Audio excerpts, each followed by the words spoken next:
Қайырлы күн достар, сіздерге бүгін морозильникте ашыған бауырсақ қамырының қалай қатырылып сақталынатынын және оның қайтып орнына формасына келетіндігін көрсететін боламын.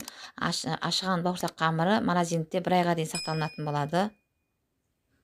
Және орнына формасына сыртқа шыққан соң осылай қайтып келеді қалпына. Жұмыртқамызды араластырамыз да. Оған бірінші суымды құямын. Одан соң sütümді құям. Одан соң майымды құям.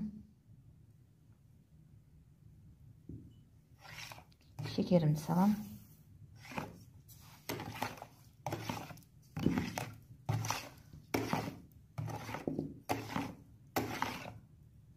Дрожжи салам.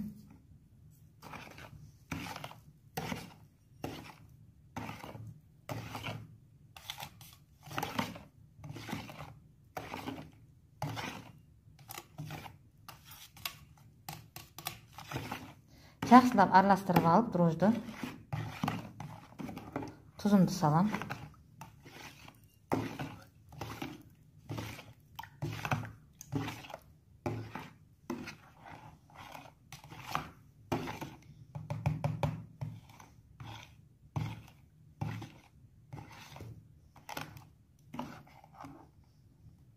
Енді біртіндеп ұнымды сала бастаймын.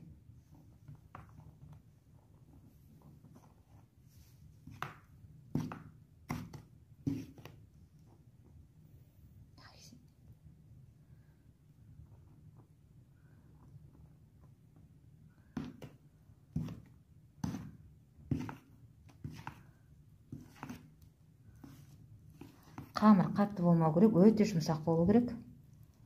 Сосын бұны қамырды илеп болғаннан кейін жарты сағатқа көтерілуге, жылы жерге жауып қоямыз. Міне қамырым ашыды. Енді бөліктерге бөліп аламыз, зуалап. Ашыған қамырымды осылай кесіп бөліктерге бөліп аламын да, зуалаймын.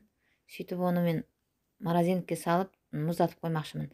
Бұл мұздатып қойған пайдасы қонақ келгенде немесе өздеріңіз ыстық бауырсақ жегілеріңіз келетін болса, мұздап тұрған қамырды морозильниктен шығарып, мысалы таңертең шығарсаңыз, түсте бауырсақты ыстықта 5 минутта пісіріп жіберуге болатын болады.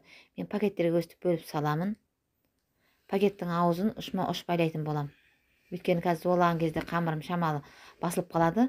Пакеттерге сап, шамалы көтеріп барып морозильникке саламын. Көтерілгеннен кейін.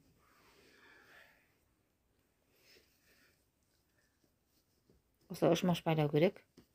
Көтерілгенде ол пакеттен сыртына жарып кетпеу үшін пакет. Морозильникте осылай таңертең алсаңыз, мына қатты болып тұрады. Түске дейін ол жұмсарып, қайтып көтеріліп, өзінің формасына келетін болады, мынандай болып. Соны пісірсеңіздер 5 минутта пісіріп дайын болады.